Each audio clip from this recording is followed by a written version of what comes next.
आज कार्यक्रम जरा असा वेगळा आहे. वेगळा या दृष्टीने की व्यंगचित्र एक विलक्षण साहित्य प्रकार. आता हे साहित्य कसं होईल हा एक मोठा प्रश्नच असतो. पण नुकताच तो दिवाळी अंकाचा जो कार्यक्रम झाला त्याच्यात थोडी झलक आपल्याला मिळाली. आणि आपण जर असं बघितलं की आर के लक्ष्मण यांनी खूप पूर्वी 7 व्हॉल्यूम्समध्ये you said it by R K Laxman अशी त्यांची छोटी छोटी 50-50 कार्टून्सची पुस्तकं होती जी माझ्याकडे अजूनही संग्रहात आहेत. आणि त्याच्याबरोबर नंतर 100 कार्टून्स वगैरे असे बुकलेट्स त्यांची मोठी आली सुद्धा. त्यामुळे हा साहित्य प्रकार कसा होऊ शकतो हे आपल्याकडे एक्झाम्पल छान आहे. तर तो एक भाग झाला. दुसरा म्हणजे आज परिचय करणारे आय मीन मुलाखत घेणारे आणि मुलाखत ज्यांची घेतली जाणारे हे दोन असे मला खूप डिफरंट पर्सनॅलिटीज वाटल्या. कसं तर एक म्हणजे कार्टूनिस्ट वृत्तीने खोडकर. साधारणपणे कार्टूनिस्ट असं कोणी सिरियस असा माझ्या तरी याच्यात आलेलं नाही. कारण ॲटलिस्ट एक्सप्रेशन जे काकडेजीने गेल्या वेळेस सांगितलं की एक लेखक काही पाहणं लिहितो किंवा कवी 4 ओळीमध्ये काही विचार व्यक्त करतो, तसेच व्यंगचित्रकार 4-5 रेखावट्या अशा काढून स्वतःचे विचार व्यक्त करतात आणि बेसिकली ते मिश्किल आणि चांगल्या पद्धतीने वाईट गोष्टी सुद्धा सांगून जातात. असे ते जे आपले कार्याध्यक्षही आहेत लोकमान्य ग्रंथालयाचे, ज्यांना खूप चांगली बक्षिसं वगैरे मिळालेली आहेत, रेकग्निशन्स मिळालेले आहेत, अवॉर्ड्स मिळालेले आहेत, असे व्यंगचित्रकार आपल्यात आहेत. आणि त्यांची मुलाखत घेणार आपल्या आणखीन एक सुपरिचित असे व्यक्तिमत्व आणि त्या म्हणजे विद्या देशपांडेजी. वृत्तीने टीचर नाहीत असं त्यांनी मला सांगितलं. पण आता टीचर ह्या टीचर तर एकीकडे खोडकर मुलगा काय करत असेल आणि एकीकडे टीचर काय करत असते हे माझ्या डोक्याला घेऊन केलं की आता तसं काही आपल्याला बघायला मिळेल का. पण ह्या अशा 2 गोष्टी जेव्हा आपल्या समोर येतात तेव्हा एक चांगला कार्यक्रम होईल अशी मी अपेक्षा करतो. आणि या सुद्धा तशा बघितलं तर नुसत्याच टीचर नसून जवळच खेळपाडी विद्यालयात त्या एक परफॉर्मिंग आर्ट्समध्ये त्यांचा इंटरेस्ट आहे, लेखनात इंटरेस्ट आहे,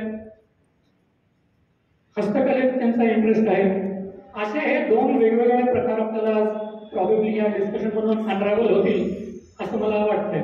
तर ऐकूया आपण आणि पाहूया हा कार्यक्रम कसा होतोय आणि let's entertain ourselves to a good evening. Thank you.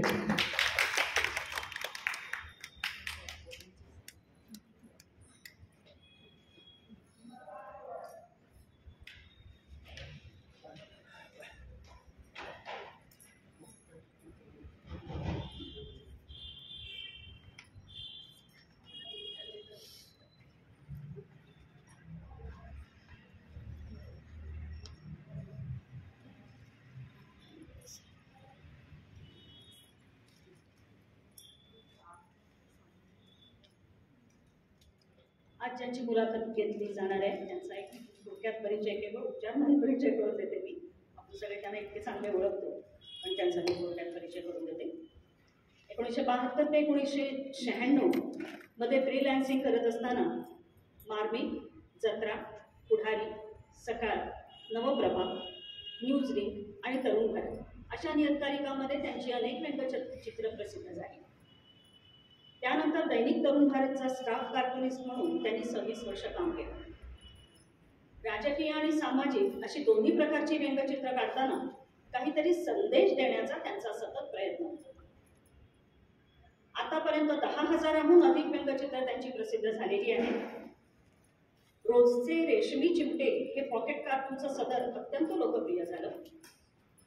रविवारच्या पुरवणीतल्या व्यंगचित्रांचा अक्षरहास्य या नावाचा तर दैनंदिन पॉकेट कार्टूनचा रेशमी चिमटे या नावाचा असे 2 संग्रह त्यांचे प्रसिद्ध झाले.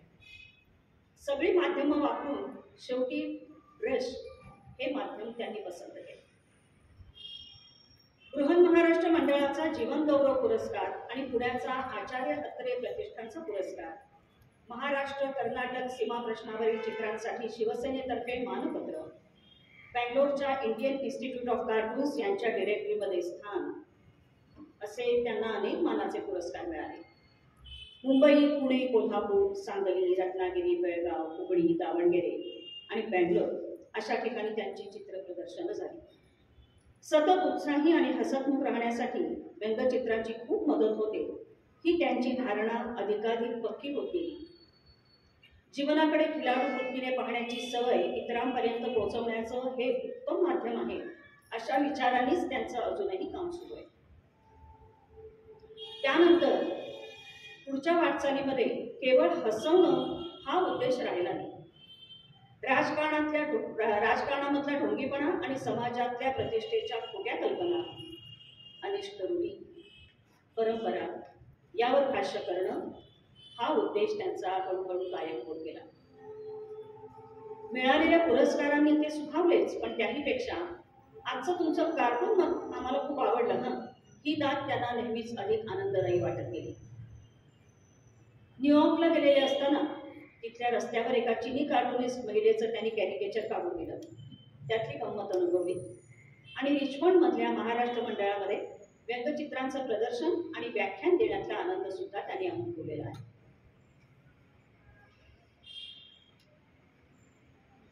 आपण सगळ्यांनी लहानपणापासून व्यंगचित्र, हास्यचित्र ही भरपूर पाहिलेली आहे. सगळ्यांना ती पाहायला आवडतातच. लहान मुलांना तर कार्टून फिल्म्स, कार्टून शोचं एक वेळच लागलेलं असतं. मासिकामधून, वर्तमानपत्रांमधून प्रसिद्ध होणारी व्यंगचित्र आपल्या आजूबाजूच्या परिस्थितीवर गमतीशीर भाष्य करत असतात. त्यातून आपलं मनोरंजन तर होतच असतं, पण ही सगळी चित्र त्यातून काहीतरी संदेश देण्याचा प्रयत्न करत असतात. कधी प्रखर टोलाही हाणतात, कधी खिल्ली उडवतात, कधी टोपी उडवतात, पण त्यातला विनोद हे केवळ त्याचं बाह्यांग असतं. व्यंगचित्रांमागचा, त्यातल्या उपहासाचा, विडंबनाचा खरा उद्देश असतो तो चुकीच्या गोष्टींच्यावर, चुकीच्या प्रथांवर बोट ठेवण्याचा. विनोदाच्या माध्यमातून हसत खेळत प्रबोधन करणं हा हेतू असतो. अशा या व्यंगचित्रांबद्दल आणि ती साकारणाऱ्या कलावंताबद्दल आपण आता अधिक जाणून घेऊ या मुलाखतीतून. मुलाखतीला सुरुवात करताना आपण या कार्यक्रमाच्या शीर्षकापासूनच करूया. शीर्षक आहे व्यंगचित्र एक विलक्षण साहित्य प्रकार. तर आम्हाला सांगा की व्यंगचित्र हे चित्र म्हणावं की साहित्य? हा प्रश्न नेहमी विचारला जातो. परवाच्या दिवाळी अंकाबद्दलच्या डिस्कशनमध्ये देखील हा प्रश्न उद्भवला होता आणि त्यावेळी मी थोडंफार सांगितलं होतं.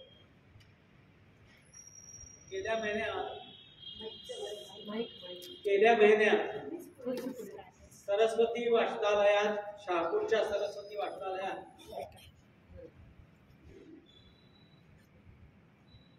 एक कार्यक्रम झाला होता. त्यावेळी देखील हाच प्रश्न विचारला गेला होता की व्यंगचित्र हे साहित्य आहे का चित्र आहे? वास्तविक ते दोन्ही आहे, दोन्हीचा संगम आहे म्हणूया.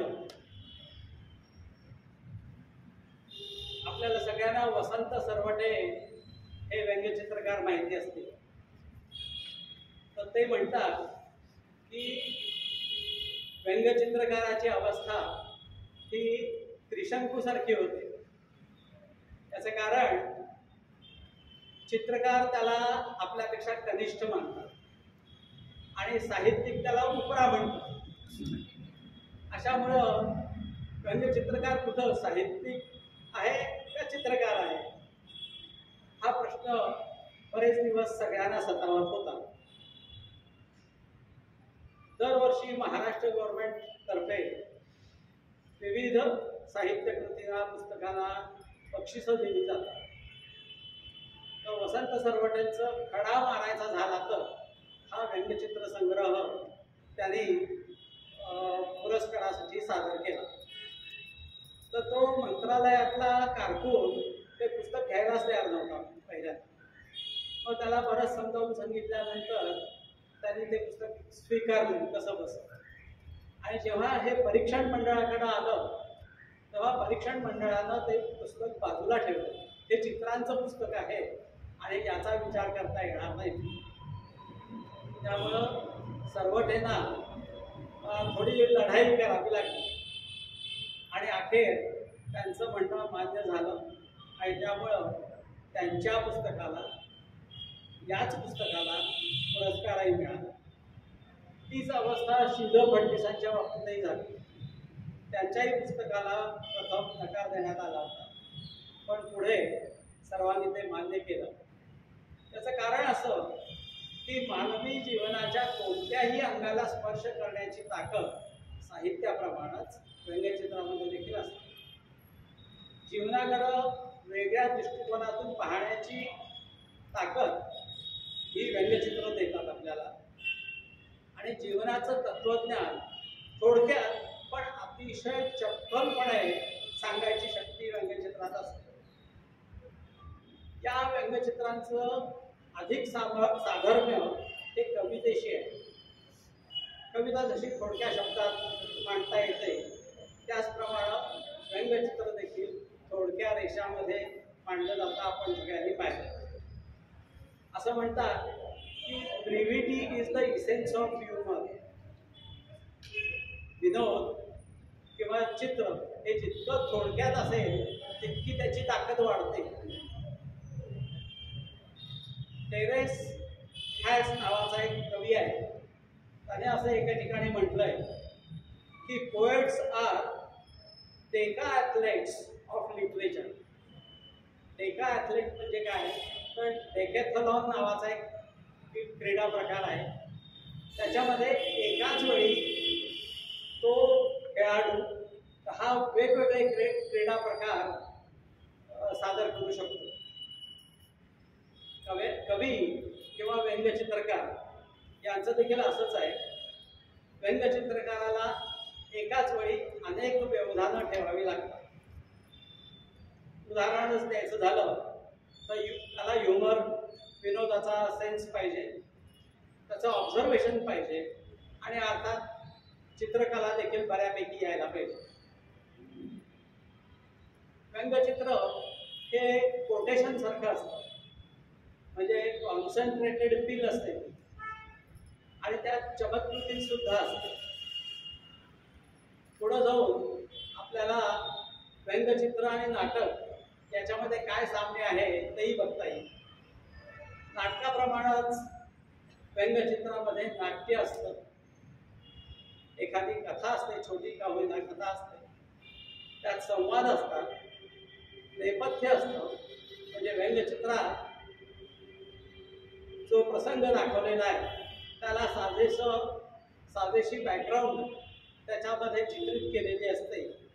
ते झालं त्याचं नेपथ्य आणि स्वतः व्यंगचित्रकार हा या नाटकाचा दिग्दर्शक असतो. वाङ्मयात जीवनाचं चित्रण असतं तसंच ते व्यंगचित्रातही असतं. प्रतिकात्मकता हा वाङ्मयाचा महत्त्वाचा गुण आहे. तो तर व्यंगचित्रात ठासून भरलेला आहे. थोडक्यात ललित साहित्य जे जे करून पाहतं ते सर्व करण्याची ताकद व्यंगचित्रात आहे. म्हणूनच व्यंगचित्राला साहित्याचा दृश्य आविष्कार असं म्हणतात. परवाच्या डिस्कशनमध्ये मी 2 उदाहरणं दिली की 1953 सालचं साहित्याचं नोबेल पारितोषिक हे चर्चिलला देण्यात आलं आणि चर्चिलला ते कुठल्याही लिखाणाबद्दल दिलं गेलं नाही, तर दुसऱ्या महायुद्धाच्या वेळेला चर्चिलनं जी भाषणं केली त्या भाषणांच्या संग्रहाला हे नोबेल पारितोषिक दिलेलं आहे.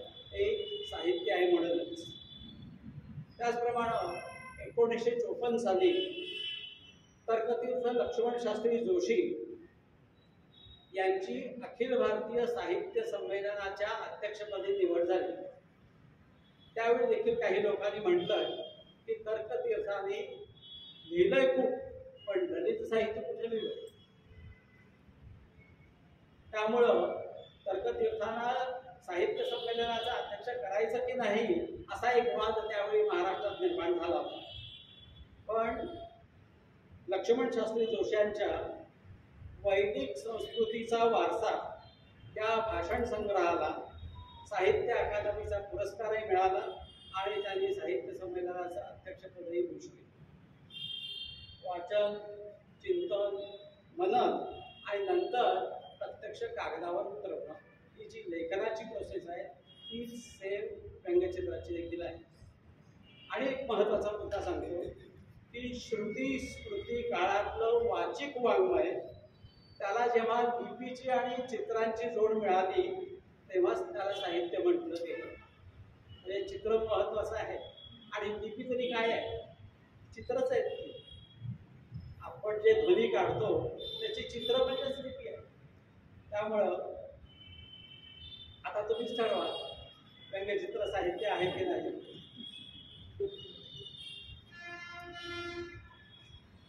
व्यंगचित्र हे दृश्य माध्यम आहे. ते कधी फक्त चित्र असतं तर कधी त्याखाली संवाद किंवा सूचक विधान असतं. काही जणांना वाटतं की निव्वळ चित्रातून बोलणारं व्यंगचित्र हे उत्तम, तर काहींना वाटतं की नाही, त्यासाठी कॅप्शन्स आवश्यक आहेत. याबद्दल तुमचं मत काय? व्यंगचित्र चांगलं किंवा वाईट किंवा कुठलं चित्र चांगलं कुठलं कोणतं चित्र श्रेष्ठ हे त्याच्यात शब्दाची मदत घेतली का नाही यावरून ठरवता येणार नाही. तसं जर ठरवायचं झालं तर R.K. लक्ष्मण यांची सगळी चित्र बाद करावी लागतील आपल्याला. तर तसं काही असत नाही.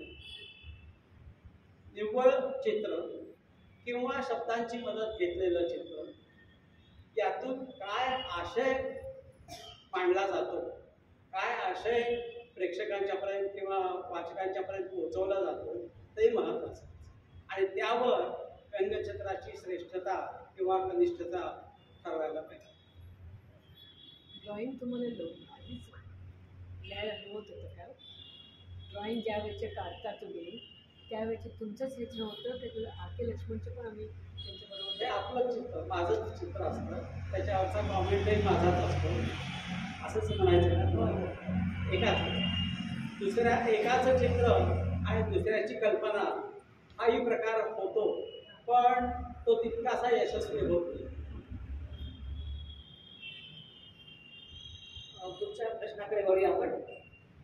पाहता क्षणी हसू फुटणं ही व्यंगचित्राची सर्वमान्य कसोटी म्हणून सांगितली जाते. हे कितपत खरं आहे? पाहता क्षणी हसू फुटावं ही व्यंगचित्राकडूनची अपेक्षा ही फारच बाळबोध आहे. याचं कारण असं की व्यंगचित्रामध्ये विनोद असला, त्याने हसवावं असं वाटत असलं तरी ते फक्त बाहेरचं आवरण आहे. खरा व्यंगचित्राचा गाभा हा माणसाला गंभीर व्हायला लागतो, विचार करायला लागतो. त्यामुळं व्यंगचित्र बघितल्याबरोबर हसू आलं पाहिजे ही देखील व्यंगचित्राची कसोटी होऊ शकत नाही. काही लोकांची मात्र तशी समजूत असते की व्यंगचित्र बघितल्याबरोबर हसू फुटलं पाहिजे. दिवाळी अंकातल्या व्यंगचित्रांची जाहिरात देखील आपण बघतो की पोट धरून हसायला लावणारी व्यंगचित्र आमच्या दिवाळी अंकात आहे. तर असं काही असत नाही. व्यंगचित्राचा प्राथमिक पहिला उद्देश हा हसवणार, ह्युमर, पण त्याच्या मागं जो विचार आहे तो तुम्हाला गंभीर व्हायला लावतो, आणखी विचार करायला लावतो. ते श्रेष्ठ व्यंगचित्र. काही लोकांची अशी गंमत मी पाहिलेली आहे की व्यंगचित्र हातात आल्याबरोबर आधी हसतात आणि मग ते बघतात, मग वाचून बघतील किंवा चित्र नाही बघतील. कुणीतरी ओळख करून दिलं की हे व्यंगचित्रकार म्हणून तर तेवढ्यातही हसणारे लोक आहेत. आता व्यंगचित्रकारात हसण्यासारखं काय आहे तुम्हीच ठरवा. व्यंगचित्रकारात हसण्यासारखं नसतं, पण त्यांच्यामुळे आठवण येते त्यांनी केलेल्या व्यंगचित्राची आणि म्हणून हसू येतं. तर व्यंगचित्राला जोकरच समजतात.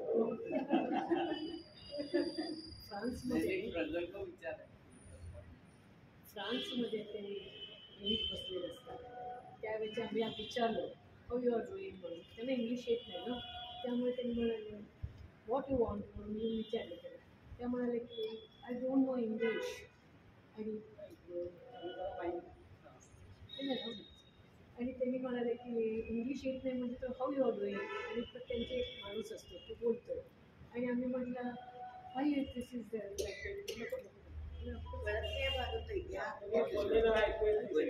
आणि त्यावेळेस आम्हाला फारच त्यावेळेस आम्ही विचारलो आणि परत ते दुसरे होते आणि असं फिरत फिरत गेलो होतो आम्ही. आणि त्यावेळेस आम्ही त्या 2-3 बायका होत्या हो. आणि त्यांनी म्हणाले की नाही डुईंग तेवढंच सांगत होते ते. आणि आम्ही म्हटलं की त्यांना काय विचारावं, एवढी सुंदर सुंदर हे करायला. आणि नंतर एक माणूस आला नाही every day they are doing that's why they are not telling to English म्हणून. मी म्हटले इट्स ओके मॅडम सांगितलं. छान करत होते, फार सुंदर लागला. व्यंगचित्रांच्या कल्पना कशा सुचतात असा प्रश्न अनेकांना पडतो. खूप लोकांचा हा प्रश्न असतो. खूप लोकांना उत्कंठा आहे की व्यंगचित्राची कल्पना सुचते कशी.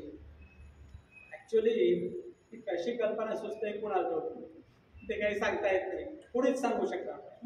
कवीला देखील कविता कशी सुचते हे सांगता येत नाही. त्याचप्रमाणे व्यंगचित्र कसं सुचतं हे काही सांगण्यासारखी गोष्ट नाही आहे. तरी पण एक उदाहरण देऊन थोडंसं काही सांगता आलं तर मी प्रयत्न करतो. की खूप दिवसापूर्वी सहज कागदावर रेघोट्या मारत असताना एका चेहऱ्याचं त्याला असलेलं जे नाक चित्रात दाखवलं होतं ते मी मोठं करत गेलो आणि खूप मोठं केलं. म्हणजे प्रमाणाबाहेर मोठं त्याचं नाक केलं. त्यामुळं ते फुग्यासारखं दिसायला लागलं. आणि त्यावरून मला एक चित्र सुचलं आणि ते मी काढलं. ते प्रसिद्धही झालं. ते असं दाखवलं होतं त्या चित्रात की जत्रा आहे, जत्रेमध्ये एक फुगेवाला असतो, त्याप्रमाणे तो फुगेवाला आहे आणि त्याच्या गळ्यात फुग्यांची पिशवी आहे, त्याच्याजवळ फुग्यात हवा भरायचा पंप आहे आणि तो आता तोंडाने देखील हवा भरतोय. तर तोंडाने हवा भरत असताना इथे खाली तो फुगा फुगतोय आणि त्याच्यावर त्याचं नाक आहे. तर फुगा आणखी नाक दोन्ही सारखंच दिसायला लागलंय. पण त्याच्यासमोर एक छोटा मुलगा आलाय आणि तो खालून वर बघतोय आणि त्या मुलाला प्रश्न पडलाय की यातला फुगा कुठला आणि नाक कुठला. त्या मुलाच्या डोक्यावर फक्त एक प्रश्नचिन्ह दाखवलेलं आहे. तर ही कल्पना कशी सुचते याचं एक उदाहरण म्हणून मी हे सांगितलं की आजूबाजूला काय चाललेलं आहे हे जर आपण डोळे उघडे ठेवून ऑब्झर्व केलं तर अनेक व्यंगचित्र दिसायला लागतात. राजकारणावर व्यंगचित्र काढणाऱ्यांचं तर असं म्हणणं आहे की आपल्या जोपर्यंत हे आपलं राजकारण असं चालू आहे व्यंगचित्र काढणं कल्पनांची कधीही तुटवडा पडणार नाही कल्पनांचा. पण लक्ष्मणची तक्रार तर उलटी आहे. लक्ष्मण असं म्हणतो म्हणजे म्हणायचंय की या राजकारण्याने म्हणजे राजकारणातला गोंधळ आणि भ्रष्टाचार आणि वशिलेबाजी आणि नेपोटिझम इतकं पराकोटीला गेलंय की म्हणजे सगळ्याच्याच बाबतीत इतकी अतिशयोक्ती व्हायला लागली आहे की या राजकारण्याने माझी चित्र सुधारण्यासाठी वावच ठेवला नाही. आता काय काढायचं. मी व्यंगचित्रात जे दाखवतो त्याच्या पलीकडच्या गोष्टी घडायला लागल्या प्रत्यक्ष राजकारणात. त्यामुळे आता कशावर व्यंगचित्र काढायचं हे लक्ष्मणचं दुःख आहे. कल्पना सुचल्यानंतर ती कागदावर उतरवायला किती वेळ लागतो? कधी 5 मिनिटं, कधी 5 दिवस. टाइम टेबलमध्ये बसणारी ही गोष्ट नाही आहे. कधी कधी पटकन कागदावर ते काढता येतं आणि काढायला वेळही लागत नाही. पण कधी कधी कल्पना फार विचित्र असली तर ती कागदावर मांडायला खूप वेळ लागू शकतो. कधी कधी काही चांगल्या कल्पना त्या कागदावर मांडता येत नाही, मग त्या सोडूनही द्याव्या लागतात. असाही प्रकार आहे.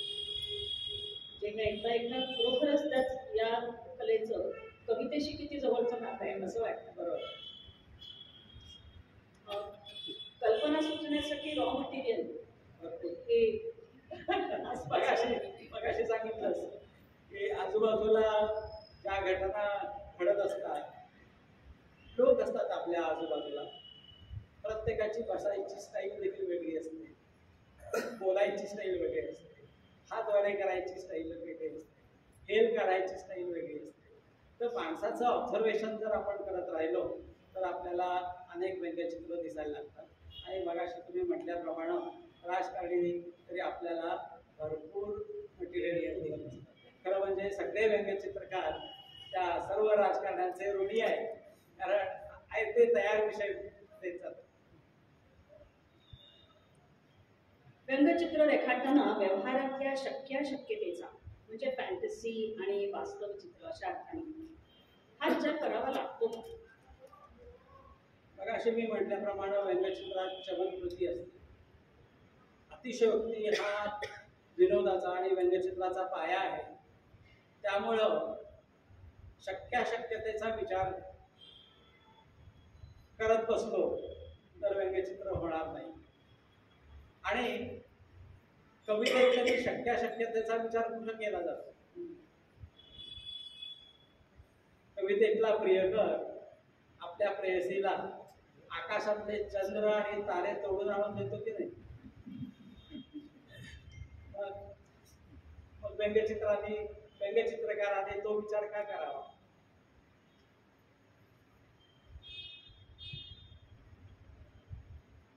असा एक प्रश्न पडतो की राष्ट्रीय आणि आंतरराष्ट्रीय पातळीवर व्यंगचित्रकारांच्या चित्रांमुळे काही फार मोठी राजकीय आणि सामाजिक खळबळ माजली आहे, अशी काही उदाहरणं आहेत का? हे विचारायचं कारण म्हणजे मध्ये एकदा म्हणजे तुमचं काहीतरी एक एक्झिबिशन होतं, मला वाटतं पुण्यात व्यंगचित्रांचं, तेव्हा किरण ठाकूरांनी अशी जाहीर प्रतिक्रिया दिली होती की यांच्या चित्रांमुळेच आम्ही अनेक निवडणुका जिंकू शकलो, अशी एक त्यांनी प्रतिक्रिया दिली होती आणि जाहीर प्रतिक्रिया दिली. त्यामुळे असाही एक प्रश्न पडतो की हे केवळ एका गावाच्या लेवलला की खरोखरच राष्ट्रीय आंतरराष्ट्रीय पातळीवर सुद्धा असं होतं, असं काही होतं का? बरोबर. तो प्रसंग आधी सांगतो. पुण्याच्या अक्षरधारातर्फे माझ्या व्यंगचित्रांचं प्रदर्शन झालं होतं. सुप्रसिद्ध व्यंगचित्रकार श्रीधर फडणीस आणि मुलाखतकार सुधीर गाडगे यांच्या हस्ते त्या प्रदर्शनाचं उद्घाटन झालं. त्यावेळी किरण ठाकूर सरही होते आणि आपल्या भाषणात त्यांनी तुम्ही म्हटल्याप्रमाणे उल्लेख केला होता की जगदीशच्या चित्राच्या बळावर आम्ही कित्येक निवडणुका जिंकलेल्या आहेत, म्हणजे महाराष्ट्र एकीकरण समितीच्या निवडणुका. तर व्यंगचित्रांचा राष्ट्रीय आंतरराष्ट्रीय राजकारणावर खूप प्रभाव पडत असतो. त्याचं एक उदाहरण असं सांगता येईल की अमेरिकेत खूप वर्षापूर्वी थॉमस नास्ट नावाचा एक व्यंगचित्रकार होता. त्यावेळी विल्यम ट्वीट नावाचा एक राजकारणी, तो आणि त्याचे सहकारी हे अतिशय भ्रष्ट होते आणि त्या थॉमस नास्टनी यांच्या भ्रष्टाचारावर एक चित्र काढलं. तो विल्यम ट्वीट आणि त्याचे सहकारी सगळे गोल उभं राहिले आणि ते एकमेकाला विचारतायत की कुणी पैसे खाल्ले, तू पैसे खाल्लेस का, असं ते सगळेजण एकमेकाला विचारतायत. तर हे चित्र बघितल्याबरोबर तो विल्यम ट्वीट इतका खवळला की त्याने आपल्या हस्तकाला पाठवून या थॉमस नास्टला धमकावलं, त्याला प्रलोभनं दाखवली. विल्यम ट्वीटचं असं म्हणणं होतं की काहीही करून या नास्टची चित्र बंद केली पाहिजे. त्यांचं म्हणणं असं होतं की माझे मतदार हे वाचू शकत नाही, पण त्यांना चित्र कळतं, त्यामुळं काहीही करून याची चित्र बंद केली पाहिजे. मग त्यांनी त्याला धमकावलं, मारायची धमकी दिली, प्रलोभनं दिली, पैसे खूप दिले. तुला जे आयुष्यात कधी जमणार नाही ते करण्यासाठी आम्ही तुला युरोपला पाठवू आणि युरोपमध्ये चित्रांचा अभ्यास करायचं, तुझं सगळा खर्च आम्ही करू, असंही प्रलोभन त्याला दाखवलं. पण तो थॉमस नास्ट काही त्याला बदला नाही आणि त्याने त्यांच्या विरुद्धची चित्रमालिका चालू ठेवली आणि शेवटी त्या विल्यम क्विडला राजीनामा द्यावा लागला. असा व्यंगचित्रकारांचा परिणाम होऊ शकतो.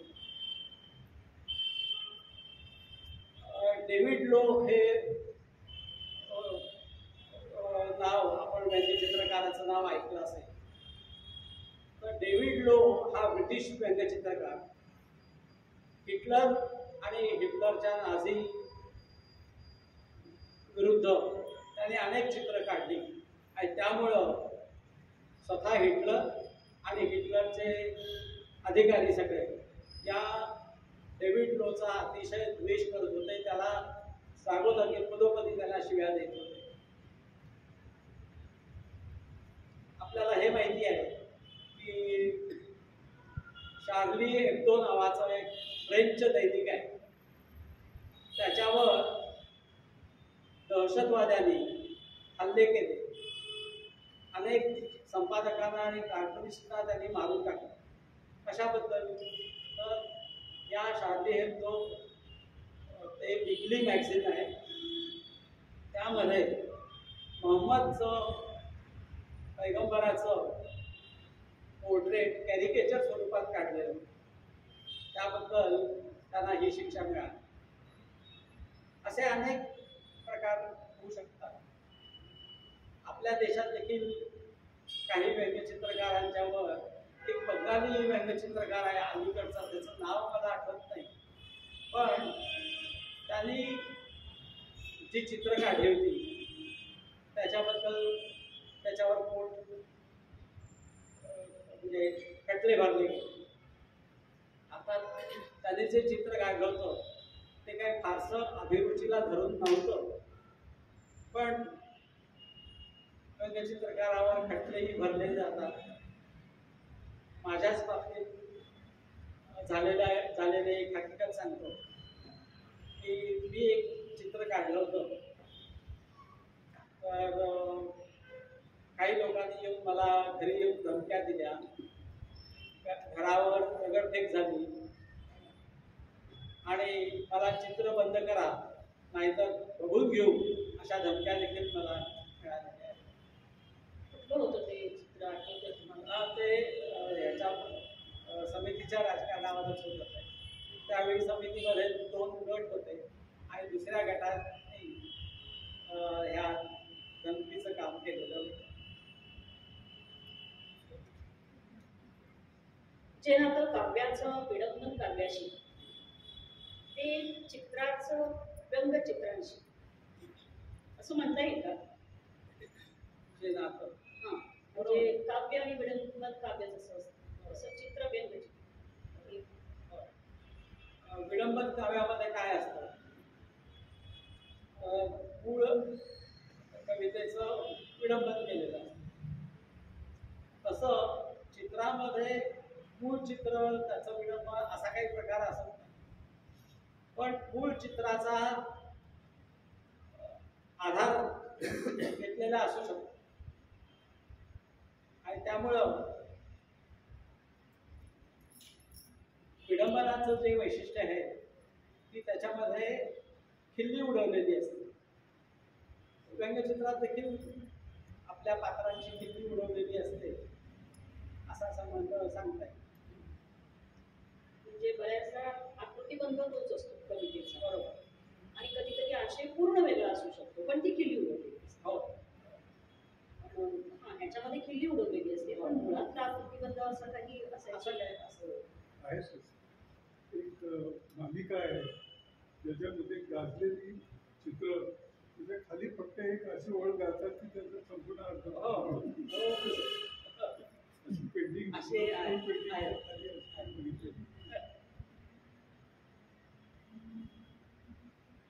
साहित्य, संगीत, नृत्य, अभिनय अशा कलांमध्ये स्त्रिया दिसतात. पण व्यंगचित्रकार स्त्रिया फार अभावाने दिसतात. म्हणजे मला तरी एक सुद्धा नाही माहित नाही एक सुद्धा. तर असं का? हा त्याला असं का? त्या टीचर होतात म्हटलं. त्या टीचर होतात. त्यांना विनोदबुद्धी असते अगदी टीचर्सना सुद्धा. अगदी बरोबर. आरके लक्ष्मण तरी असं म्हणायचे की ज्या लोकांना विनोद सुचत नाही किंवा ज्या लोकांची अशी खिलाडी वृत्ती असत नाही ते इंजिनियर होतात, डॉक्टर होतात, टीचर होतात, असं आरके लक्ष्मण म्हटलेलं आहे. काय प्रश्न होता? स्त्रिया काय? हा. त्याचं कारण म्हणजे विनोदी लिहिणारे लेखकांच्यात देखील आपल्याला स्त्रिया कमी आढळतात. एखादी मंगला गोडबोले सारखी पण आता वाढतायत त्या देखील. तर व्यंगचित्रकारात देखील स्त्रिया आहेत पण अगदी हाताच्या बोटावर मोजण्याएवढ्या. आणि याचं कारण तेच असावं सारखं मला वाटतं की ज्या कारणामुळं विनोदी लेखनात स्त्रिया कमी आहेत. याचं मुख्य कारण असं असेल की आतापर्यंत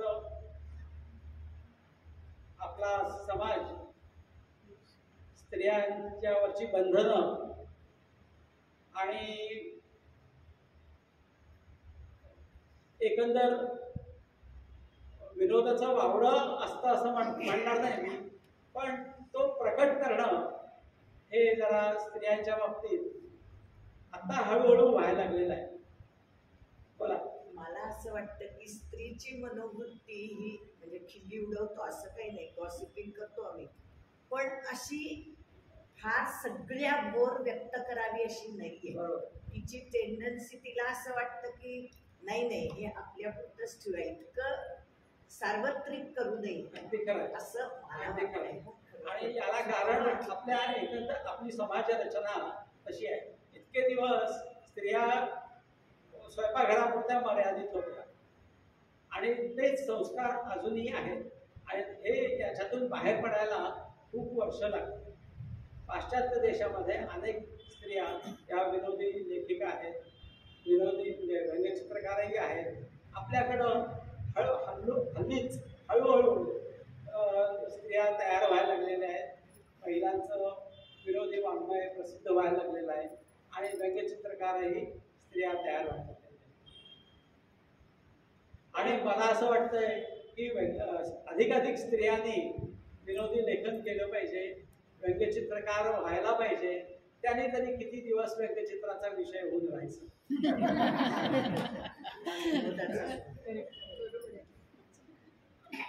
भरपूर विषय आम्हाला पुरवतात स्त्रिया, पण त्यात देखील एक पथ्य पाळलं पाहिजे. अनेक व्यंगचित्रकार स्त्रियांच्या देहावर त्यांच्या लठ्ठपणावर आधारित व्यंगचित्र काढतात, पण ती योग्य किंवा चांगली अभिरुची नव्हे. तुम्ही टीका करा पण ती त्यांच्या स्वभावावर, त्यांच्या वागण्यावर, त्यांच्या देहावर करा. लक्ष्मणच्या कॉमन मॅन सारखे कॉमन वुमन सुद्धा असं निघेल. त्यामुळे बऱ्याच बाबतीत अशा बायका बरीच बंधनं पाळत राहतात. शृंगाराची बंधनं कवितेमध्ये असेल किंवा ती प्रोजमध्ये असेल, ती बाई फार सांभाळून करते. आणि नैसर्गिक हे आहे, स्वभावच आहे. मर्यादशीर राहणं हे स्त्रियांच्या स्वभावात. जिथे हुकुमशाही आहे अशा देशामध्ये व्यंगचित्रकार व्यंगचित्र काढतात का, ती काढू शकतात का? तसा हुकूम असेल तर.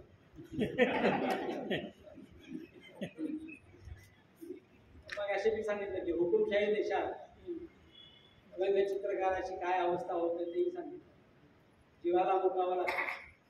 सिरिया, तुर्कस्तान अशा देशामध्ये अनेक व्यंगचित्रांनी आपला प्राण गमावलेला आहे.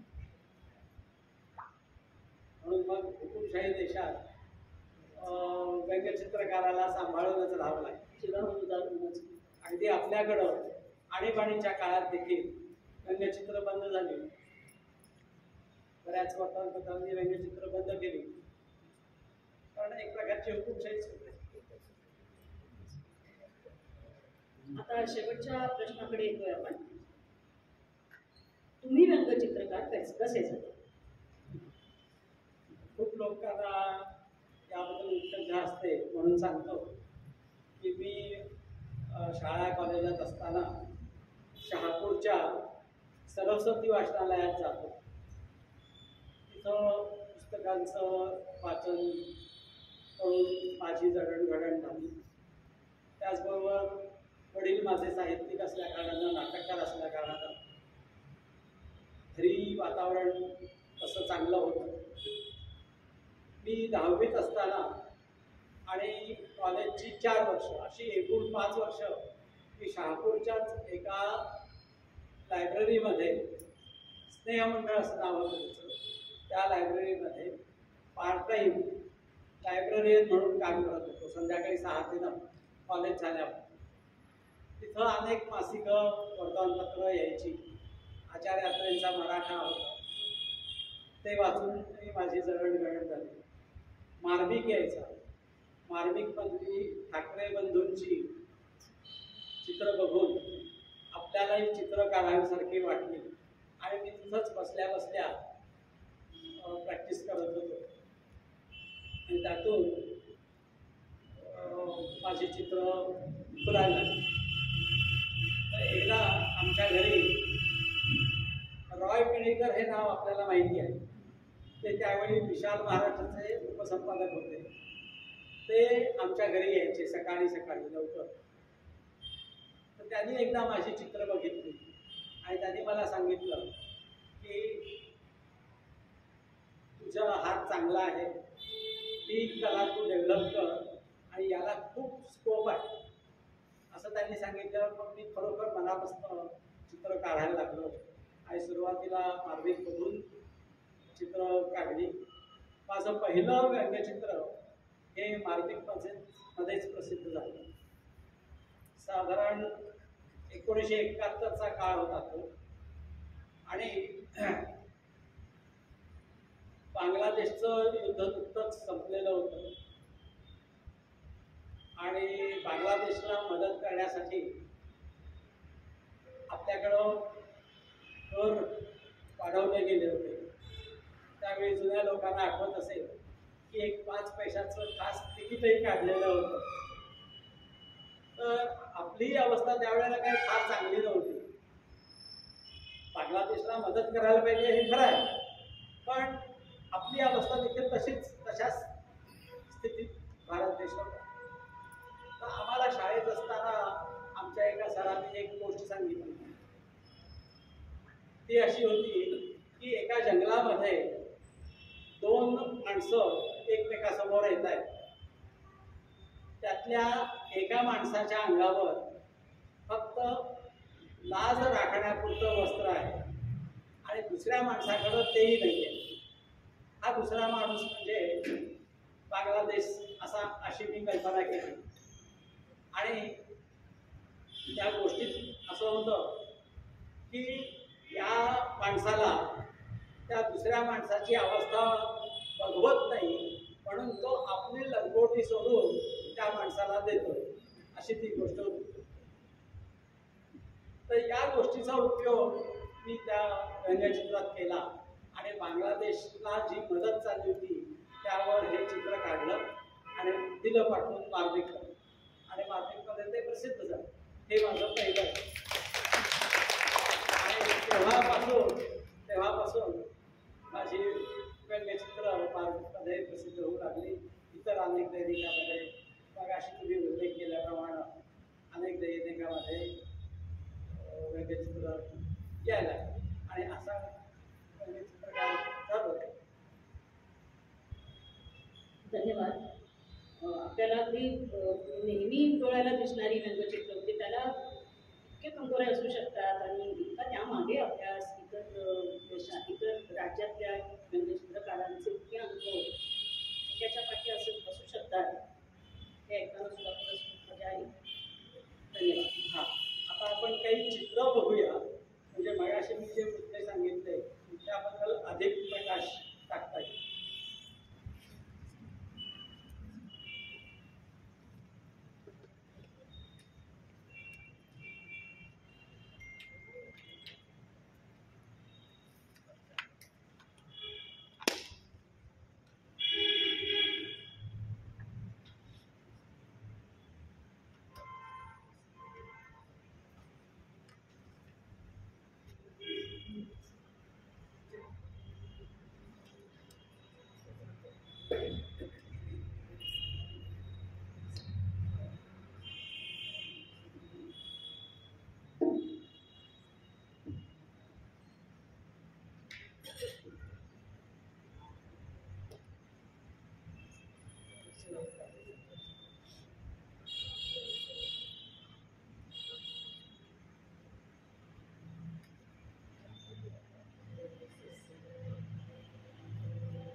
एकोणीसशे 51 साली मोहिनीच्या मुखपृष्ठावर, म्हणजे दिवाळी अंकाच्या मुखपृष्ठावर हे श्रीधर फडणीस यांचं चित्र प्रसिद्ध झालं.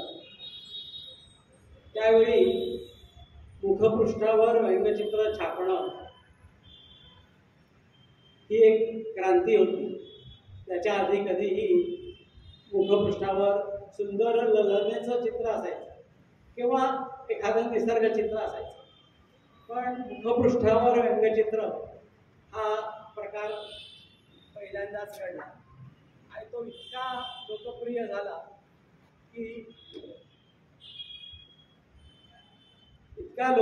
झाला की तेव्हापासून दरवर्षी मोहिनीच्या दिवाळी अंकाच्या मुखपृष्ठावर श्रीधर फडणीस यांचं चित्र येऊ लागलं.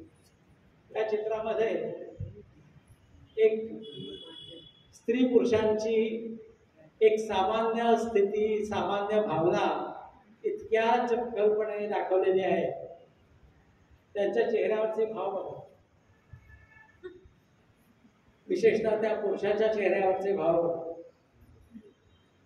त्याच्या शर्टावरचं डिझाईन, त्याच्यावर उंदीर पळतायत आणि ते का पळतायत त्याचं कारण शेजारीच उभं आहे. मांजर म्हणजे उंदीर मांजराचा जो खेळ तोच स्त्री पुरुषाचा खेळ असू शकतो का, असे अनेक अर्थ याच्यातून काढता येतात.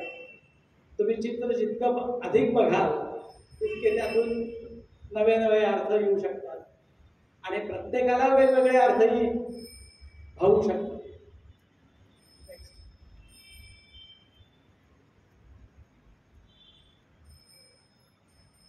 वसंत सरवटेंच्या चित्रांचा मगाशी मी उल्लेख केला. त्यांची चित्र, आता फरक बघा, मगाशी श्रीधर फडणीसांचं जे चित्र आहे ते शब्दविरहित आहे.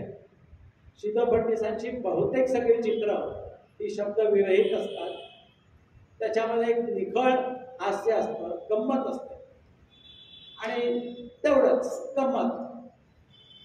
पण सर्वटेसारख्या व्यंगचित्रकारांची चित्र जरी त्याच्यात शब्दांची मदत घ्यावी लागली असली तरी ते एक विचार देतात. सुरुवातीला आपल्याला केवळ गंमत वाटेल, पण तुम्ही चित्र जे अधिक बघाल, त्याच्यावर विचार कराल, तेव्हा ते अधिक अधिक त्यातलं गांभीर्य आणि खोल अर्थ आपल्याला कळत जातो. आता या चित्रामध्ये काय दाखवलंय तर हे गृहस्थ आपल्या घरी आरामात खुर्चीत एक पाय दुमडून घेऊन आणि एक पाय मोकळा सोडून आरामात चहा पीत पेपर वाचत बसलेले आहेत. पेपरात बातमी आहे की इराणमध्ये महाभयंकर भूकंप झालेला आहे आणि त्याच्यात 5,000 पेक्षा अधिक लोक मृत्युमुखी पडलेले आहेत. इतकी भयानक बातमी वाचत असताना त्याहीपेक्षा भयानक प्रसंग त्यांच्या जिभेला भोगावा लागलेला आहे. म्हणून ते बायकोवर खवळलेत आणि ओरडतायत की किती गरम चहा ओतलास कपात. म्हणजे जो विरोधाभास दाखवलेला आहे या चित्रामध्ये तो खरोखर विचार करण्यासारखा आहे.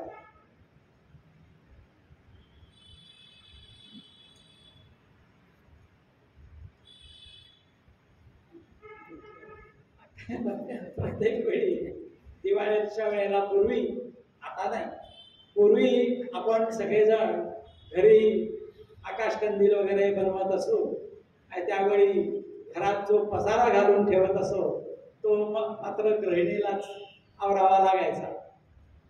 त्या पसाऱ्यातलं हे चित्र आहे.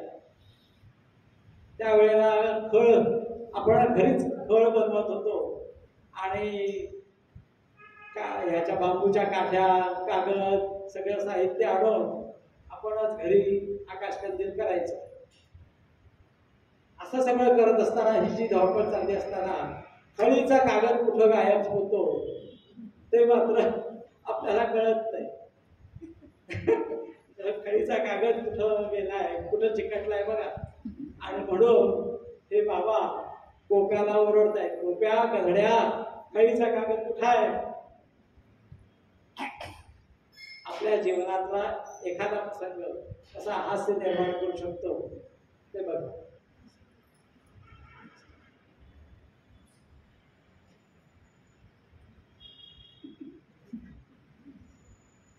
या ठिकाणी प्रवेशद्वारावर सिंहाचे पुतळे असतात, आपण बघितलेले आहेत. वर्षानुवर्ष त्याच अवस्थेत बसून ते देखील कंटाळणार. मग रात्रीच्या वेळी कोणी नाहीयेत आजूबाजूला हे बघून त्या सिंहाना देखील थोडी गंमत करावीसारखी वाटली किंवा कुस्ती खेळावीसारखी वाटली किंवा जागा बदलावी सारखी वाटली. काहीतरी करायला पाहिजे ना हालचाल. असंच किती दिवस बसून राहणार. अनेक अर्थ याच्यातून निघू शकतात. एकमेकांचं तोंड कंटाळले. अगदी बरोबर, अगदी बरोबर. असे अनेक तुम्ही जितके अर्थ काढाल तितके अर्थ या चित्रातून निघू शकतात. एकमेकांचे चेहरे बघून कंटाळले म्हणून शेवटच्या चित्रात ते एकमेकांच्या विरुद्ध बाजूला तोंड विरुद्ध बाजूला करून बसलेले आहेत. कदाचित त्यांच्यात भांडणही झालं असेल. कदाचित तुम्ही म्हटल्याप्रमाणे एकमेकांचे चेहरे बघून कंटाळा देखील आला असेल.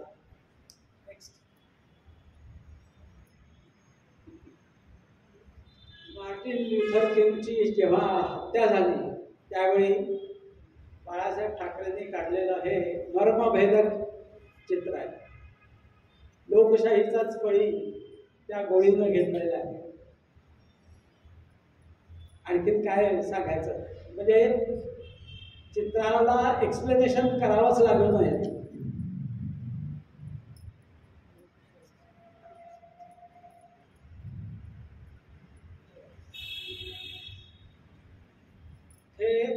श्रीकांत ठाकरे यांनी काढलेलं चित्र आहे. अनेक स्वातंत्र्य सैनिकांना ताम्रपट देऊन त्यांचा नंतर खूप उशिरा गौरव करण्यात आला. कित्येक स्वातंत्र्य सैनिकांनी ताम्रपट स्वीकारला देखील नाही. त्यांनी असं म्हटलं की आम्ही केलं ते आमचं कर्तव्य होतं आणि त्यामुळे आम्ही काही कोणावर उपकार केले नाही, आम्ही स्वतःवरच उपकार केलेले आहेत. आपल्या देशासाठी आपण लढलो. कित्येक स्वातंत्र्य सैनिकांनी पेन्शन देखील घेतली नाही आणि त्यामुळं असाच एक पेन्शन न घेणारा स्वातंत्र्य सैनिक त्यांनी ताम्रपट स्वीकारला होता. तर तो ताम्रपट गहाण ठेवून रेशन आणण्याची पाळी त्याच्यावर आलेली आहे. म्हणजे काय अवस्था झाली असेल बघा. ज्यांचा कोणा स्वातंत्र्याशी काही संबंध नव्हता नसला असे लोक सत्तेत बसले आणि जे खरे स्वातंत्र्य सैनिक होते त्यांची अवस्था अशी झाली. याच्यापेक्षा विदारक चित्र काय असू शकतं.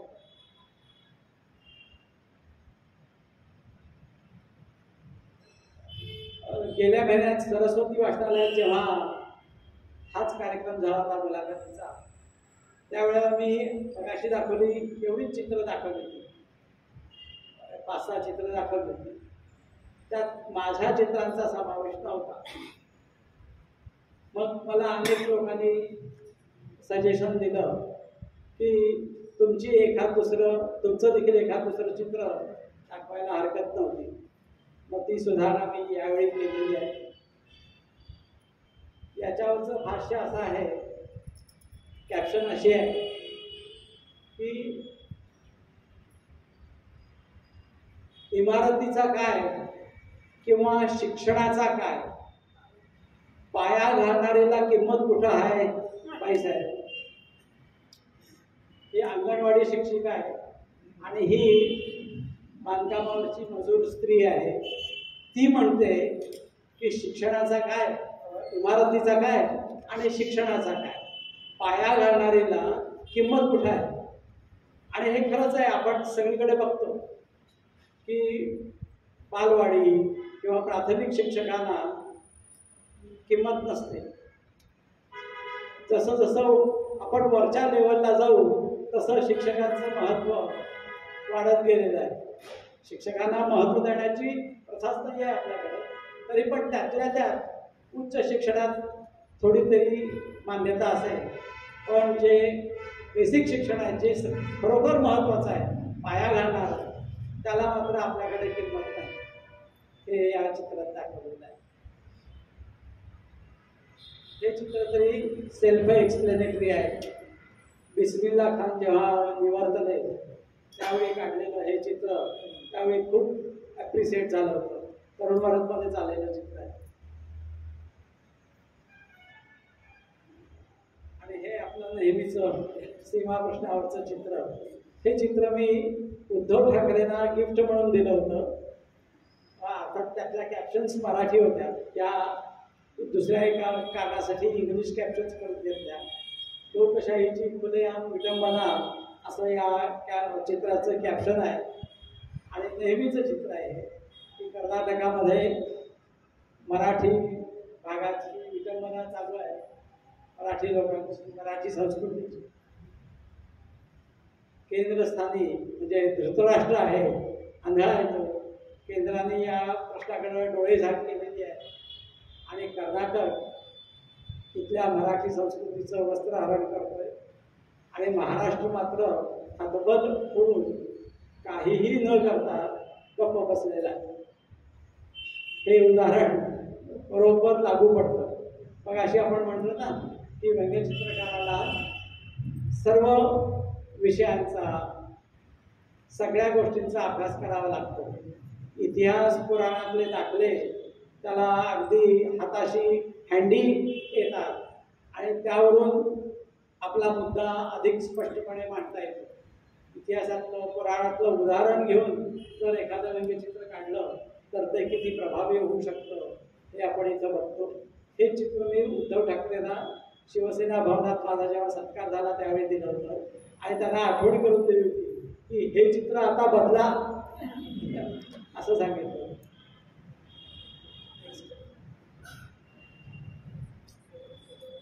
आणि हे चिरंतन व्यंगचित्र आहे. हे कधीही कालबाह्य होणार नाहीये. त्याचं कारण की भ्रष्टाचार आणि प्रशासन यातलं नातं हे कधीही न संपणार आहे. आणि त्यांचं नातं असं आहे की कोण कोणाला कंट्रोल करतंय हे काही सांगता येत नाही. बाहेर आपल्याला दिसतंय की प्रशासन हे भ्रष्टाचाराला कंट्रोल करतंय, पण आतली बात अशी आहे की तो भ्रष्टाचारच प्रशासनाला ताब्यात ठेवू शकतो किंवा त्यांनी ठेवलेला आहे. तर असे अनेक अर्थ या चित्रातून काढता येतील आणि मला वाटतंय की हे चित्र कधीही कालबाह्य होणार नाही. धन्यवाद.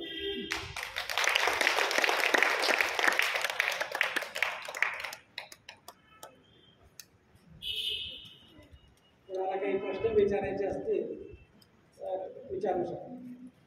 विचारा. आता ही जी सगळी कला आहे ती थोडीशी कालबाह्य झाल्यासारखी दिसते. म्हणजे आता नवीन मुलं मला स्वतःला कल्पना नाही आहे त्या गोष्टीची की नवीन मुलं या क्षेत्रामध्ये किती आहेत, हा माझा पहिला प्रश्न आहे. दुसरी गोष्ट म्हणजे की आता सगळेच जण पैसे या प्रकाराच्या पाठीमागे असल्यामुळे मुळात ह्या व्यंगचित्र या कला प्रकाराकडे किंवा साहित्य प्रकाराकडे आपण उपजीविकेचं साधन म्हणून बघू शकतो का, किंवा तेवढ्या समर्थपणे ते उपजीविकेचं साधन बनवू शकतो. एक करिअर म्हणून जर एखाद्या नवीन माणसाला ते करायचं असेल तर मुळात त्याच्या पाठीमागची भूमिका काय आहे, आता सध्या त्याची परिस्थिती काय आहे असं. बरोबर. ही कला कालबाह्य झालेली नाही आहे, त्याचं स्वरूप बदललेलं आहे. म्हणजे आता प्रिंट मीडियाचा प्रभाव हळूहळू कमी व्हायला लागला आहे हे आपण जाणतोच. त्यामुळं वर्तमानपत्रातली चित्र देखील कमी कमी झालेली आहे. त्याची जागा आता ॲनिमेशननी घेतलेली आहे. आणि ॲनिमेशनमुळं झालंय काय, ही चित्र स्थिर आहे. ॲनिमेशनमधली चित्र हलती बोलती आहे, ती अधिक आकर्षक झालेली आहे. लहान मुलं ही कार्टून फिल्मच्या नादी एवढं लागायचं कारणच ते आहे, कारण ती हलती बोलती आहे, त्याच्यामध्ये साऊंड आहे, आणखीन ॲक्शन आहे. त्यामुळं लहान मुलं आणि नवीन पिढी त्याच्याकडे आकर्षित झालेली आहे. या कार्टूनचा उपयोग आपल्याला आज तक किंवा इंडिया टुडे यासारख्या चॅनेलवर देखील दिसतो. त्यात देखील राजकीय कार्टून्स आलेली असतात आणि ती सगळी ॲनिमेटेड फॉर्ममध्ये आहेत. त्यामुळे इथून पुढच्या काळामध्ये ॲनिमेशनला खूप वाव आहे आणि जाहिरात विश्वामध्ये देखील कार्टूनला खूप वाव आहे. अमूलच्या जाहिराती आपण बघतोच. करिअर म्हणून या कलेकडं बघता येईल का हा एक प्रश्न आहे तुमचा. तसं पूर्वी देखील बघता येत नव्हतं. केवळ व्यंगचित्रावर आपली उपजीविका करणारे व्यंगचित्रकार हे फार थोडे आहेत होते. पण एक हौसेचा भाग किंवा एक साईड बिझनेस म्हणून अनेक लोकांनी हा व्यवसाय पत्करला. पण बहुतेक लोक याच्यातले हौशी कलाकारच आहेत.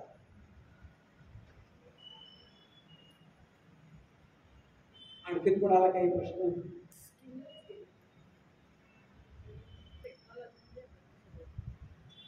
काही विशिष्ट व्यक्तींची चित्र काढताना रंगवताना त्यांचे चेहऱ्याचे वेग, नंतर नाकाची ठेवण म्हणा, या सगळ्यासाठी काही खास प्रॅक्टिस करावी लागते का आपल्याला?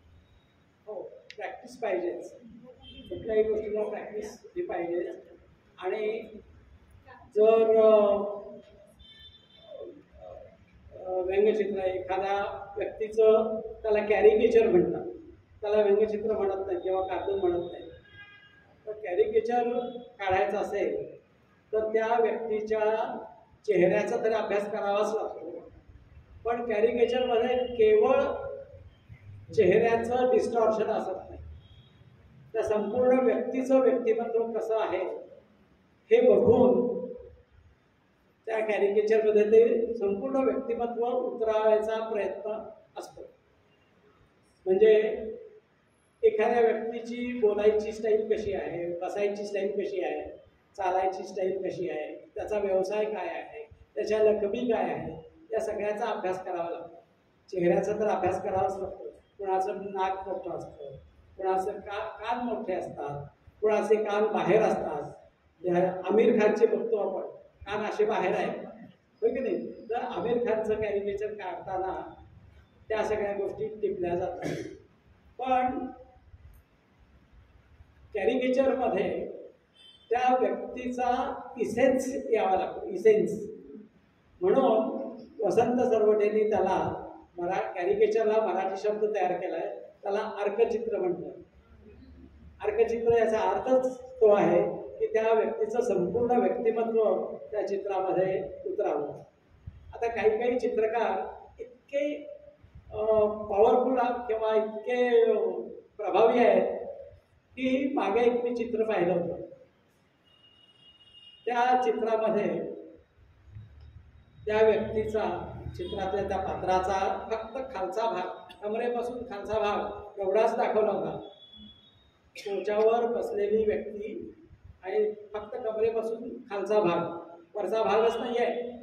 तरी देखील त्या हे कुणाचं चित्र आहे ते ओळखू येत होतं. ते होतं यशवंतराव चव्हाणांचं चित्र आणि काढलं होतं बाळासाहेब ठाकरेंनी. तर कॅरिकेचरसाठी खूप अभ्यास करावा लागतो. शंकर श्रीकिलीमध्ये शंकरनी जवाहरलाल नेहरूचं काढत होतं, एवढं मोठं नाक आहे. बरोबर बरोबर. कॅरिकेचर शंकरने नेहरूंच्यावर खूप चित्र काढलं. चर्चिलचं पण अनेक वेळा नुसतं सिगरेट दाखवायचं. बरोबर. आणि शंकर, लक्ष्मण, बाळासाहेब ठाकरे हे सगळे डेव्हिड लोचे शिष्य, म्हणजे डायरेक्टर आहे त्याची चित्र बघून शिकलेले. मी जसं बाळासाहेब ठाकरेंची चित्र बघून शिकलो. माझं ड्रॉइंगचं काही शिक्षण नाही आहे, फॉर्मल एज्युकेशन काही नाही आहे, ड्रॉइंगच्या क्लासलाही गेलो नाही मी, पण केवळ बघून बघून काढायला शिकलो. आणि बहुतेक 99% व्यंगचित्रकार हे असे आहेत ड्रॉइंग न शिकलेले. अगदी बरोबर, श्याम जोशी, अगदी बरोबर. त्याचा किस्सा सांगतो. श्याम जोशी गरट बरोबर. जे स्कूलमध्ये आर के लक्ष्मण जेव्हा ॲडमिशन घ्यायला गेले होते तेव्हा तुमची चित्र पुरेशी चांगली नाही आहे म्हणून त्यांना ॲडमिशन रिजेक्ट झाली होती. आणि पुढं कित्येक वर्षानंतर जेच्या कन्व्होकेशनला आर के लक्ष्मण मुख्य पाहुणे म्हणून उपस्थित. आता तुम्ही जे म्हणाला तो मुद्दा सांगतो की मागे गोव्यात आर के लक्ष्मण आले असताना मी त्यांना भेटायला गेलो. त्यांच्याशी चर्चा झाल्या, माझी चित्र त्यांना दाखवली, त्याच्यामध्ये काय सुधारणा करायला पाहिजे ते सगळं त्यांनी मला सांगितलं. त्यावेळी त्यांनी मला एक सल्ला दिला होता की तू चित्र काढायला शिक, आधी ॲनाटॉमी शिक. मग मी परत आल्यानंतर किरण ठाकूरांना हे सांगितलं की म्हणजे त्यांनी विचारलं मला काय काय झालं, कसं कसं. तर छान गप्पा झाल्या. त्यांनी मला सल्ला दिला आहे की ॲनाटॉमी शिक म्हणून. आता मी ॲनाटॉमीचं पुस्तक घेऊन चित्र काढायला शिकणार, असं सगळं झालं. लवकरच थोडे दिवसांनी पुण्याचे व्यंगचित्रकार मंगेश तेंडुलकर आले होते.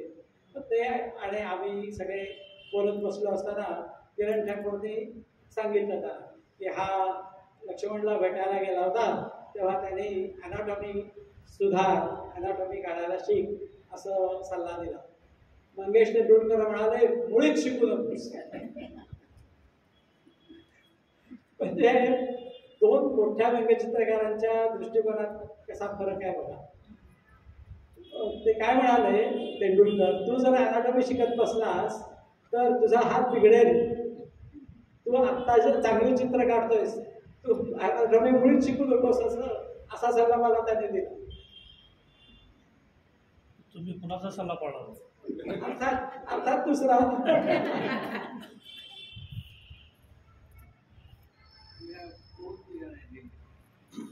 तुमची आयडेंटिटी तुम्ही आहात. बरोबर बरोबर. म्हणजे माझी रेष लोक खाली सही न करता माझी रेष ओळखतात. मराठी व्यंगचित्रकारामध्ये की गलट ठोकर, गलट ठोकर नव्हे, प्रभाकर ठोकर अशी जी काही लोक त्याच्यामध्ये पुढे असं काय नंबर लावता येईल का? छान आहे. नंबर लावणं कठीण आहे. आता मी सांगितलं ना, मग अशी 2 चित्र दाखवली, शिद फडणीस आणि वसंत सरवटे. याच्यात कुणाचा नंबर लावणार तुम्ही? ज्याची जशी अभिरुची असेल, ज्याला बघितल्याबरोबर हसू यायचंय तो शिद फडणीसांचा नंबर लावेल, पण ज्याला गंभीर विचार करायचा आहे त्यामुळे नंबर लावणं अवघड आहे. पण मला विचारलं तर मला बाळासाहेब ठाकरेंची चित्र आवडतात. मी बाळासाहेब ठाकरेंना नंबर 1 देईल.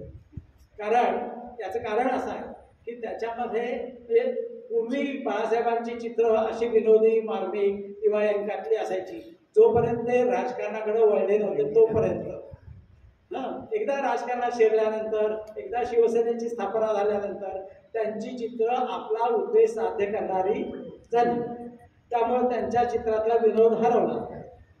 पण त्यांची जर जुनी चित्र आपण पाहिली तर ती अतिशय चांगली आहेत, मार्मिक आहेत. त्यांची रेषा अतिशय पॉवरफुल आहे. ती रेषा आपल्याला त्या मार्टिन लुथर किंगच्या म्हणजे लोकशाहीचा बळी त्या चित्रामध्ये दिसते बघा. आणि तशीच पॉवरफुल रेषा श्रीकांत ठाकरेची आहे. तीच पॉवरफुल रेषा राज ठाकरेची आहे. आणि माझी थोडी बहुत तशी आहे असं मी का म्हणतो, तर त्यांचीच कॉपी केलेली आहे. त्यांची चित्र गिरवून मी शिकलेलं आहे. बाळासाहेब ठाकरेंचं मार्केटमध्ये चित्र आलं होतं बांगलादेश युद्धाच्या वेळेला. भारताच्या नकाशामध्ये इंदिरा गांधी दाखवली होती आणि पाकिस्तान जाहिरात नाक मारते त्यामध्ये खूप सुंदर चित्र होतं. ते मला आजही डोळ्यासमोर येतं.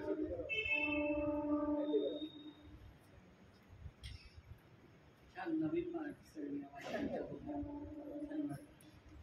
एक थोडं वेगळं होतं जे असं म्हणायचं मुळात असं काय करत होतो त्याला माझा अभ्यास चित्र बघून भटक्याचे नंबर काय शोधायचे असं मी तेच म्हणत होतो. हा प्रश्न कसा काय आला नाही अजूनही. 2006 साली मला मार्केटिंगसाठी की नाही होय का घेतात म्हटल्यावर हे सुधीर गोडके त्याच्यासाठी घेतो म्हणून मला असं एकेकांना त्यामुळे जातात असं. बरोबर. सुधीर आमच्या तरुण भारतच्या सर्क्युलेशन डिपार्टमेंट मध्ये काम करत होते, तर ते अधिक सांगू शकतील लोक पेपर काय घेत होते. त्याच्यात मटका 100% येतो. अरे पण ते जर खरं असतं तर मी नोकरी कशाला करत असतो. त्यातलं त्याने काय कमी बघत ते मला माहित नाही. पण लोकांची समजूत आहे हे मात्र खरं. त्याची गंमत सांगतो तुम्हाला. माझा मोठा मुलगा त्यावेळी जपानला होता. तर 2006 सालची गोष्ट आहे. तर आम्ही मुलाकडं म्हणून एक 20-22 दिवस आम्ही जपानला गेलो. 2006 साली. त्यावेळेला आमच्याकडं काय इंटरनेट नव्हता, काही नव्हता. त्या 20-22 दिवसामध्ये माझी चित्र बंद होती. आणखीन परत आल्यानंतर एक दिवस मला रात्रीच्या वेळेला फोन आला की काय साहेब कुठं होता का, काय झालं. नाही आम्ही कसं करायचं, काय करायचं. अहो तुम्ही आमची किती पंचायत करून ठेवली. काय झालं मला काही समजत नाही आहे. कोण तुम्ही, ते कशाला पाहिजे तुम्हाला, तुम्ही चित्र का बंद केली ते सांगा आधी. तुला अहो मी गावाला गेलो होतो. हो पण आमची पंचायत झाली की नाही असं घेऊन मला फोनवर भरभर बोलायला लागला. मला कळलं हे काय बोलायला लागला. मग दुसऱ्या दिवशी मी केसमध्ये हे सांगितलं तेव्हा मला त्याचा उलगडा झाला की त्या लोकांना व्यंगचित्रामध्ये मटक्याचा नंबर शोधायची सवय आहे. आणि त्यातनं ते कसा अर्थ काढतात, काय अर्थ करतात ते मलाही माहित नाही. कुठल्याच व्यंगचित्रकाराला ते माहित नाही, पण ते लोक मात्र काढतात आणि त्यांना नंबर लागतो म्हणून. त्याच्यावर एक फुकरे नावाचं पिक्चर आहे, म्हणजे व्यंगचित्रावर नाही पण त्या फुकरेमध्ये दाखवलंय फटक्याचा नंबर कसा कळतो स्वप्नामध्ये. हो, म्हणजे दोघांना कसलाही क्लू पुरतो. आता व्यंगचित्रातल्या पात्राने असा हात केला असेल तर 1 नंबर लावणार, असा हात केला असेल तर 5 नंबर लावणार, असा हात केला असेल तर 10 नंबर लावणार, असं काहीतरी आहे त्यांच्याकडे. 8 नंबर 8 नंबर लावणार. मला ते गणित अजूनही कळलं नाही. उद्या 16 नंबर आहे.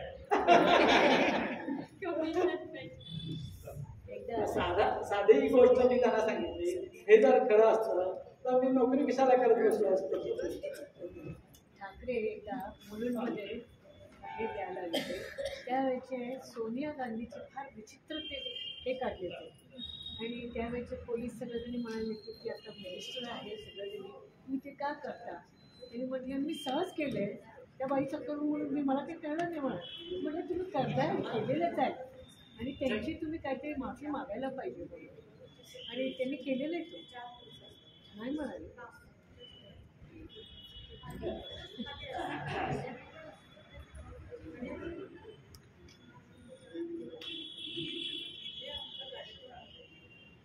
ओके, धन्यवाद.